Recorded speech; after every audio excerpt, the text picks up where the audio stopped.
دیگر افسران بھی اپنے ساتھ شامل کریں انٹیلیجنس ایجنسیز کی and to proceed further against the perpetrators in accordance with the law. تو اس کو کہتے ہیں اپنے پاؤں پہ خود کلہاڑی مارنا، کیونکہ عمران خان تو پہلے دن سے کہہ رہے کہ اس سائفر کی تحقیقات کروائی جائیں، اور جب یہ تحقیقات کے لیے یہ افسران رابطہ کریں گے تو عمران خان تو یقیناً اس پہ یہی جواب دیں گے کہ جناب بالکل یہ سائفر جس حوالے سے آپ تحقیقات کر رہے ہیں اس میں بیرونی سازش ہے. تو اس تحقیقات میں بھی یہ چیز سامنے آ جائے گی. اور باقی چیزیں بھی ناظرین چل رہی ہیں اس حوالے سے. پنجاب میں تبدیلی کے لیے بہت سخت کوششیں ہو رہی ہیں، اور اس میں نون لیگ کے اندر بات ہو رہی ہے کہ مریم نواز کو وزیر اعلیٰ پنجاب بنایا جائے، اور اس کے لیے بات چیت آلریڈی ہو گئی ہے. اس حوالے سے ڈسکشنز جاری ہیں، اور کوشش یہ ہے کہ عمران خان کی لانگ مارچ سے پہلے پنجاب کی حکومت پرویز الہی کو ہٹا دیا جائے، انہیں تبدیل کر لیا جائے. دوسری طرف chief of the army staff ناظرین وہ گئے ہوئے ہیں امریکہ کے دورے پہ، اور کہا یہی جا رہا ہے کہ ان کا فیئرویل دورہ ہے، اس میں انتہائی اہم ان کی یو ایس انٹیلیجنس آفیشلز کے ساتھ ملاقاتیں ہیں، پینٹاگون کے افسران کے ساتھ ان کی ملاقاتیں ہیں، اور ایک ایسے وقت میں یہ ان کا دورہ ہو رہا ہے، پچھلے 6 سال میں پہلا دورہ ہے، انڈیپینڈنٹ دورہ، کیونکہ اس سے پہلے عمران خان کے ساتھ گئے تھے، اور پہلی دفعہ بطور آرمی چیف امریکہ کا دورہ کر رہے ہیں. اور یہ دورہ ان کا تقریباً نئے آرمی چیف کی اپوائنٹمنٹ سے پہلے، جو کہ یہ حکومت کہہ رہی ہے کہ نیا آرمی چیف آئے گا. جب مریم نواز سے بھی یہ پریس کانفرنس میں سوال ہوا تو انہوں نے کہا کہ DGISPR آلریڈی کہہ چکے ہیں کہ ادارہ جب کہہ چکا ہے تو پھر ہمیں کچھ کہنے کی کیا ضرورت ہے، کہ آرمی چیف نہ ایکسٹینشن کی خواہش رکھتے ہیں نہ انہیں ایکسٹینشن دی جائے گی. تو یہ حکومت بھی یہی کہہ رہی ہے، لیکن اس حکومت میں اور دیگر چند کی خواہش ہے کہ کچھ عرصے کے لیے مزید ایکسٹینشن جنرل باجوہ کو دے دی جائے. فیصلہ ابھی اس حوالے سے ہونا ہے، لیکن ابھی تک کی اطلاعات یہی ہیں، اور DGISPR تو ریکارڈ پہ کہہ چکے ہیں، اور اس پہ ابھی تک نہ یو ٹرن لیا ہے، نہ انہیں اباؤٹ ٹرن کا حکم آیا ہے. اور DGISPR آپ کو پتہ ہے بڑا سوچ سمجھ کے بات کرتے ہیں، پوری انپٹ ان کے پاس ہوتی ہے، اور جتنے بھی ان کے اقوال زرعی ہیں وہ اب تک بالکل صحیح ثابت ہوتے جا رہے ہیں. اور میری ٹویٹر ٹائم لائن پہ آپ دیکھتے ہی ہوں گے، اکثر ان کے اقوال زرعی میں شیئر بھی کرتا ہوں. اور اب جو میں ناظرین کہانی آپ کو بتانے جا رہا ہوں، یہ ان لوگوں کے لیے کہانی بالکل نہیں ہے جو کہ میرے ٹویٹر کے اسکرین شاٹس لے کے میرے پہلے پروگرامز کے کلپس آگے پیچھے سے کاٹ کے اس پہ اپنی مرضی کی رپورٹس بناتے تھے. آج کل وہی کام انہوں نے میرے ولاگز کے ساتھ شروع کیا ہوا ہے کہ ارشد شریف نے یہ ولاگ کر دیا ہے اور یہ فائل میں بنا گیا. وہ اتنی موٹی فائل بنا کے صاحب لوگوں نے رکھی ہوئی ہے، بڑے صاحبوں کو پیش کرتے ہیں. تو اب جو کہانی ناظرین شروع ہونے والی ہے، خاص طور پہ ان میرے دوستوں سے گزارش ہے کہ پلیز آپ یہ نہ دیکھیں، آپ لوگوں کو شرمندگی ہوگی، اور آپ کی جتنی امیجنیشن ہے اسی وجہ سے آج حالات جو جہاں تک پہنچے اسی وجہ سے ہوئے ہیں. تو مہربانی کر کے آپ رہنے دیں. اب میں اپنی پاکستانی ویورشپ سے مخاطب ہوں جو پاکستان میں بیٹھے ہیں، پاکستان سے باہر ہیں، اور ان کا بہت زیادہ شعور بھی ہے. تو ناظرین یہ کہانی ہے ایک ایسے بادشاہ کی جس کو نئے کپڑے پہننے کا بہت شوق تھا، اور یہ ایک ڈینش آتھر ہیں ہینس کرسچن اینڈرسن، ڈنمارک کے ایک آتھر ہیں. ان کی یہ کہانی لکھی گئی تھی، اور جب انہوں نے یہ کہانی لکھی تو ان کو یہ اندازہ نہیں تھا کہ یہ کہانی اتنی مشہور ہوگی.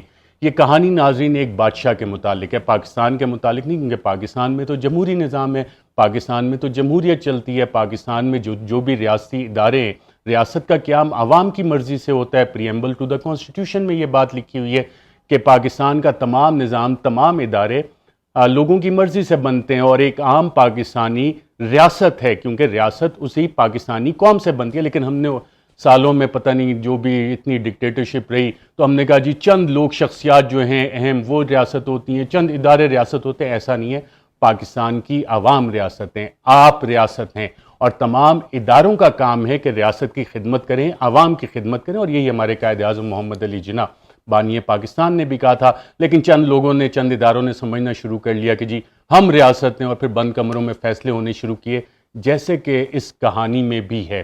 اور اس کہانی میں ناظرین جو یہ کہانی شروع ہوتی ہے، اب میں یہاں سے کہانی آپ کے ساتھ اسی طرح سے شیئر کروں گا، اور یہ پاکستان سے متعلق نہیں ہے، کیونکہ پاکستان میں بادشاہت نہیں ہے. بادشاہ تو اگر کسی کو بات پسند نہ آئے تو اسے زندان میں ڈال دیتے ہیں، اٹھا لیتے ہیں، ٹارچر کرتے ہیں. پاکستان میں تو ایسے کام نہیں ہوتے.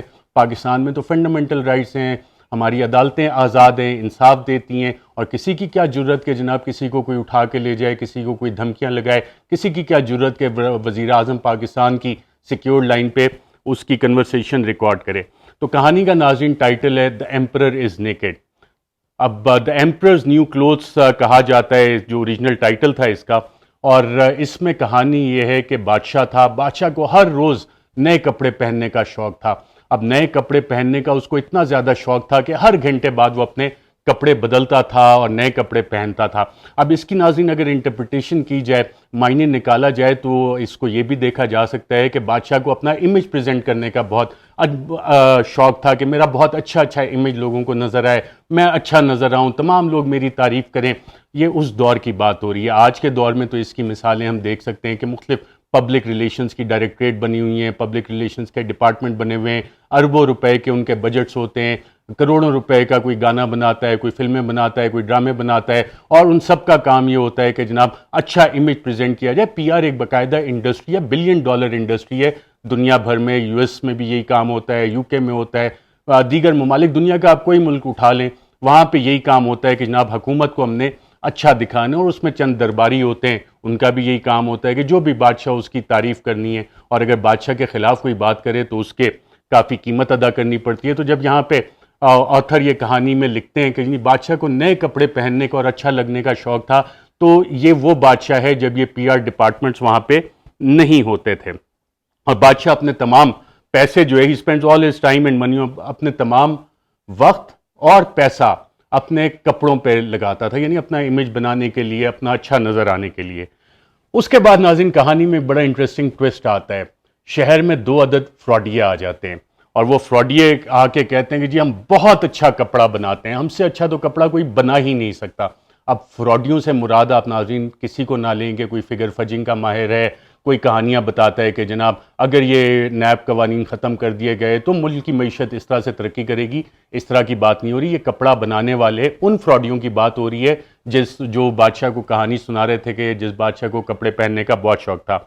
وہ کہتے ہیں کہ جناب ہم they claim to make clothes out of the most fabulous fabric, کہ ہم سب سے اچھا جو کپڑا ہے نا اس کپڑا ہے اس سے بناتے ہیں کپڑے آپ کے لیے. The clothes made from this fabric become invisible to anyone unfit to hold office or who is انپارڈنیبلی stupid. اب یہ کہانی کا سب سے امپورٹنٹ حصہ ہے یہاں پہ, جہاں پہ یہ لکھ رہے ہیں کہ اس کپڑے کی خاصیت یہ تھی جو ان فراڈیوں نے بتایا, اور جس کو وہ مارکیٹ کرتے تھے, جس کی پی آر کرتے تھے, کہ کوئی بھی جو یہ کپڑے پہنتا ہے تو اس سے پتہ لگ جاتا ہے کہ وہ اپنے دفتر میں بیٹھنے کا اہل ہے, اس میں قابلیت ہے, یا وہ بالکل نااہل ہے, نکما ہے. اور ساتھ ساتھ یہ بھی پتہ لگ جاتا تھا کہ وہ اسٹوپڈ تو نہیں ہے, بیوقوف تو نہیں ہے, اور انتہا درجے کا بیوقوف تو نہیں ہے. تو یہ سب سے امپورٹنٹ چیز ہے کہ ایسے کپڑے انہوں نے مارکیٹ کیے کہ جناب اگر یہ والے کپڑے کوئی پہنے گا تو پتہ لگ جائے گا وہ اہل ہے, نااہل ہے, یا کہ انتہائی بے وقوف ہے. اس کے بعد ناظرین اس میں کہانی میں لکھا جاتا ہے such clothes the emperor's reason should enable him to discover not only those in the service unfit for office but how to distinguish the clever from the stupid. اب بادشاہ کے سامنے جب جا کے یہ والی بات ہوتی ہے تو بادشاہ کو یہ بات بہت پسند آئی. بادشاہ نے کہا واہ کیا بات ہے, اس سے تو مجھے نظام ملک چلانے میں بہت آسانی ہو جائے گی, مجھے پتہ لگ جائے گا کہ میری حکومت میں, میرے ملک میں, میری ریاست میں کون لوگ ایسے ہیں جو کہ دفتر میں رہنے کے قابل ہیں, جو سروس میں رہنے کے قابل ہیں, یا کہ انفٹ ہیں, بالکل نکمے ہیں. اور یہ بھی پتہ لگ جائے گا کہ جناب اس میں عقل مند لوگ کون ہیں اور اس میں بیوقوف لوگ کون ہیں. تو پرانے زمانے کی بات کی. آج کل کے دور میں آپ کو پتہ ہے فیڈرل پبلک سروس کمیشن ہے, سی ایس ایس کے ایگزام ہوتے ہیں, پروونشل پبلک سروس کمیشن ہے, وہاں سے بہت اچھے اچھے لوگ ہماری بیوروکریسی میں آتے ہیں. اسی طرح ایک آئی ایس ایس بی کا ادارہ ہے, وہاں سے افواج پاکستان میں لوگ جاتے ہیں. اسی طرح ڈفرینٹ آپ کے پروفیشنل کالجز ہیں, میڈیکل کالجز ہیں, وہاں سے لوگ گریجویٹ کرتے ہیں اور ڈاکٹرز بن جاتے ہیں. انجینئرنگ یونیورسٹیز ہیں, وہاں سے گریجویٹ کرتے ہیں, انجینئرز بن جاتے ہیں. سائنس اینڈ ٹیکنالوجی کی یونیورسٹیز ہیں, وہاں سے لوگ کمپیوٹر سائنٹسٹ بنتے ہیں, نیوکلیئر سائنٹسٹ بنتے ہیں. تو بہت ساری یونیورسٹیز میں یہ کام ہو رہا ہے. جو اس دور کی کہانی ہے یہ, جب یہ تمام اس طرح کے ادارے نہیں تھے تو بادشاہ کو بڑی مشکل ہوتی تھی پتہ کرنے میں کہ جی کون عقل مند ہے, کون بے وقوف ہے, کون دفتر کے لیے اہل ہے, کون نااہل ہے. تو اب تو یہ سارے سسٹم بن گئے. تو اس لیے اس کہانی کا ہمارے ملک سے, ہمارے اداروں سے, ہمارے لوگوں سے, ہماری کسی شخصیت سے کوئی تعلق نہیں. میں یہ بار بار کلیریفائی کر رہا ہوں کیونکہ آپ لوگ اتنے باشعور ہیں کہ آپ کے جو تخیل کی پرواز ہے وہ کہاں سے کہاں پہنچ جاتی ہے, اور پھر مجھے اس حالت میں بیٹھ کے آپ کے ساتھ ولاگ پہ بات کرنی پڑتی ہے, نوکری سے مجھے نکال دیا جاتا ہے. اب میں نے کہا کہ آپ سے رابطہ صرف واحد اسی ذریعے سے رکھا جائے. اچھا جناب کہانی آگے چلتی ہے. کہانی پھر کہتی ہے کہ without hesitation the emperor advances huge sums of money for this wonderful fabric to be manufactured.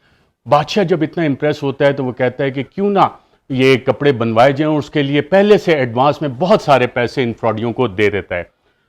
پھر مارکیٹنگ کرتے ہیں یہ فراڈیے اور کہتے ہیں کہ جو یہ کپڑے بنا رہے ہیں پورے شہر کو اس کا پتہ لگنا چاہیے کہ کتنے اچھے یہ کپڑے، اور مارکیٹنگ پی آر کی ان کی پوری اسٹریٹجی ہوتی ہے. اور جب یہ پورا پھیل جاتا ہے، عوام کو پتہ لگ جاتا ہے کہ جناب یہ فراڈیے کوئی آئے ہیں جو نیا کپڑا بنا رہے ہیں اور سنا ہے کہ بہت اچھا کپڑا ہے، تو پوری عوام میں بھی تجسس ہوتا ہے کہ یار جانے تو صحیح، ہمیں بھی تو معلوم ہو کہ یہ کتنے اچھے قسم کے کھڈی پہ یہ کپڑے بنا رہے ہیں، کون سی لوم ہے ان کے پاس، کیسے بن رہا ہے. اس کے بعد بادشاہ تک بھی یہ بات پہنچتی ہے کہ جی عوام میں بڑا تجسس ہے، عوام جاننا چاہ رہی ہے کہ کیا چیز ہے، تو بادشاہ کو بھی تجسس ہوتا ہے اس حوالے سے. تو بادشاہ اس میں ایک کام کرتا ہے. بادشاہ کہتا ہے کہ میں تو بالکل واقعی عقل مند ہوں، بہت زیادہ چالاک بھی ہوں، اور اپنے دفتر کے لیے اہل بھی بہت ہوں، میرٹ کے ذریعے آیا ہوں میں. اب میرٹ کے ذریعے اس دور میں بادشاہ کیسے آتا تھا، خاندانی نظام اکثر ہوتا تھا یا کسی اور طریقے سے بادشاہت آپ لے لیتے تھے، محلاتی سازشوں سے لے لیتے تھے. تو بادشاہ نے کہا کہ جو بھی بادشاہ ہوتا ہے وہ یہی سمجھتے جی میں تو میرٹ سے آیا ہوں، میں تو پروسیس سے آیا ہوں، اور میرے اوپر تو سوال ہی نہیں اٹھ سکتا کہ میں دفتر کے لیے اپنے نا اہل ہوں، میں بیوقوف ہوں. بادشاہ نے کہا میں عقل مند آدمی، میں اپنے دفتر کے لیے بالکل فٹ، تو مجھے تو مسئلہ ہی کوئی نہیں ہے.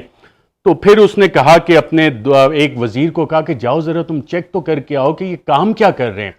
اب بادشاہ کو جس پہ اعتماد تھا وہ وزیر انتہائی خفیہ طریقے سے، آج کل تو ناظرین خفیہ انٹیلیجنس ایجنسیز ہوتی ہیں جو کہ لوگوں کی بات چیت سنتی ہیں، لوگوں کو فالو کرتی ہیں اور شیڈوز میں رہ کے فالو کرتی ہیں. اس وقت تو ایسا نظام نہیں تھا.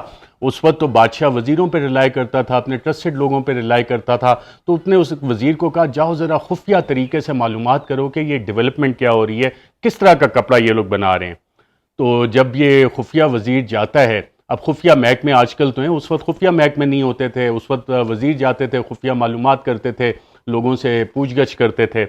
تو منسٹر جا کے دیکھتا ہے کہ یہ فراڈیے جو ہیں، جو کپڑا بنانے والے، یہ کام میں بزی ہیں. اب کام میں وہ مصروف کس طرح سے ہیں فراڈیے، یہ آگے بڑے مزے کی چیز ہے.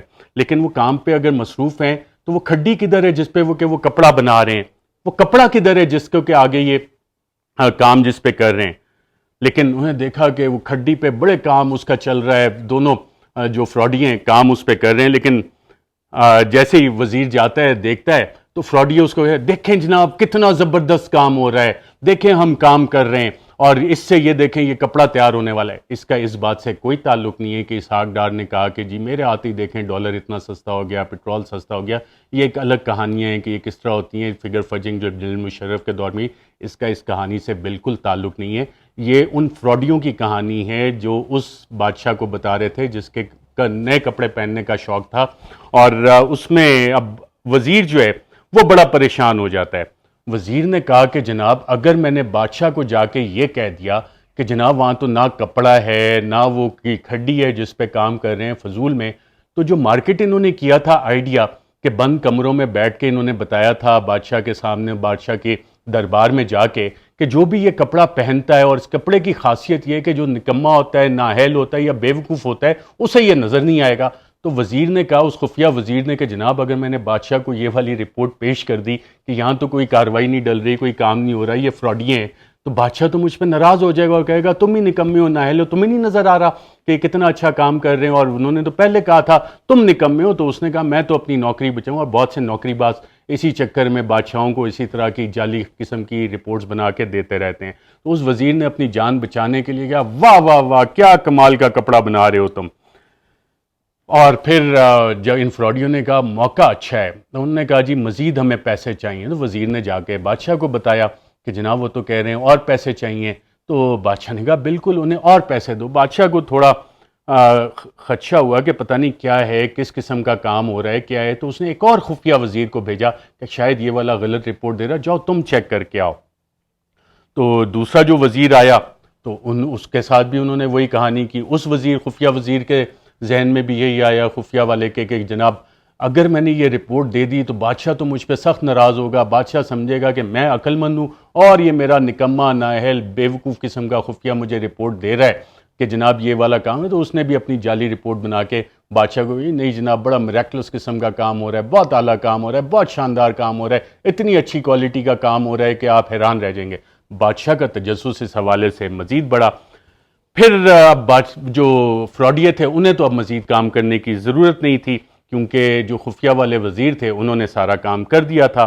تو بادشاہ جو ہے وہ اس کے سامنے پیش کیا جاتا ہے ان فراڈیوں کو، تو بادشاہ کو وہ دکھاتے ہیں یوں کر کے خالی. اب بادشاہ بھی پریشان کہ میں کہوں تو میں پورے دربار میں خود نظر آؤں گا کہ جی میں بیوقوف ہوں، میں اپنے دفتر کے لیے اہل نہیں ہوں. تو بادشاہ بھی کہتا ہے کہ جناب، وہ جب پوچھتے ہیں فراڈیے کہ از اٹ ناٹ میگنیفیسنٹ، کیا یہ شاندار نہیں ہے؟ تو بادشاہ بھی کہتے ہیں ہاں جی بہت شاندار ہے یہ، اور کیا زبردست کلر ہیں اس کے، کیا زبردست ڈیزائن اس پہ تم لوگوں نے بنایا ہے. اور بادشاہ کو نظر بھی آ رہا ہوتا ہے، ایویڈنس بھی اس کی آنکھوں کے سامنے ہوتا ہے، لیکن اب بادشاہ اگر یہ بات کہے تو بیوقوف لگے گا، انفٹ لگے گا. تو وہ بھی کہتا ہے بہت زبردست، اور تمہیں دربار کی اور بادشاہ کی اجازت ہے، جاؤ جو کام کر رہے ہو، فراڈ کر رہے ہو کرو. اب بادشاہ مجبوری میں تھا، بادشاہ پھنس چکا تھا اپنی عقل مندی کی وجہ سے، کیونکہ اس نے یہ کانٹریکٹ دے دیا تھا ان فراڈیوں کو. تو دربار میں اور جتنے درباری تھے انہوں نے بھی کہا جی حضور آپ بالکل صحیح کہہ رہے ہیں، بادشاہ سلامت آپ بالکل صحیح کہہ رہے ہیں. بادشاہ نے اس کے بعد انہیں دربار کا اور امپیریل کوڈ ویورز ان کو دربار کا باقاعدہ طور پہ درزی کا عہدہ دے دیا. اب انہوں نے بادشاہ کے نئے کپڑے بنانے شروع کیے. پھر فائنلی یہ ہوا کہ ایک دن آیا کہ انہوں نے کہا جی کپڑے تیار ہیں، اب اس کو آپ پہنیں گے، اور کیونکہ شہر میں آلریڈی تجسس بہت زیادہ ہے تو ہم شہر میں آپ کو لے کے چلیں گے. بادشاہ نے کہا بالکل، اور بادشاہ صاحب کو کہا کہ جی پورے شہر کو آپ نے یہ بتانا ہے، اور کہا کہ جی آپ اپنے یہ نئے والے کپڑے پہن لیں. جیسے ہی بادشاہ نے وہ کپڑے پہنے تو درباری جو تھے انہوں نے تالیاں بجائیں، کلیپنگ کی. درباریوں کا کام ہی یہ ہوتا ہے. آج کل کے دور پہ تو ناظرین جیسے عمران خان کہتے ہیں درباری اور پتہ نہیں کیا کیا کہتے ہیں، ہر دور میں یہ کام درباریوں کا ہوتا ہے کہ جو بھی بادشاہ ہو اس کی تعریف کرنی ہے اور کہنا ہے کہ جی اس سے بہتر تو بادشاہ ہی نہیں. تو اس وقت بھی جو درباری اس کے بادشاہ کے محل میں تھے ان سب نے کہا واہ بادشاہ سلامت کتنے اچھے لگ رہے ہیں. بادشاہ بڑا کانفیڈنٹ ہوا. بادشاہ نے کہا دیکھو اب سب لوگ اگر کہہ رہے ہیں تو واقعی صحیح ہوگا. بادشاہ کے دل میں یہ خوف بھی تھا، سوچ بھی رہا تھا کہ پتہ نہیں شاید مجھے نظر نہ آ رہے ہوں، سب کو نظر آ رہے ہوں کپڑے. تو بادشاہ نے کہا چلو شہر میں چلتے ہیں.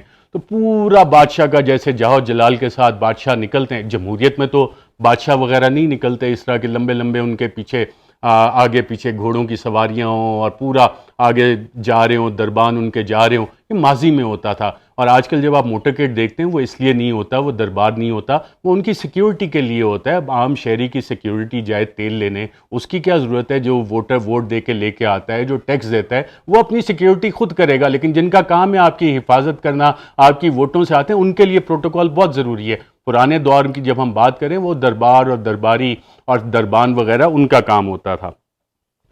اس کے بعد ناظرین بادشاہ سلامت چلے جاتے ہیں تو تمام لوگ جو ہوتے ہیں راستے میں وہ حیران ہو جاتے ہیں، ان کی آنکھیں پھٹی کی پھٹی رہ جاتی ہیں. اوہو یہ کیا ہو گیا کہ بادشاہ سلامت اپنے دربانوں کے ساتھ آ گئے اور انہیں نظر آ رہا ہے کہ جناب بادشاہ جو اپنے کہہ رہا تھا کہ نئے کپڑے پہن کے آئے گا، کہ بادشاہ نے تو کپڑے ہی نہیں پہنے ہوئے.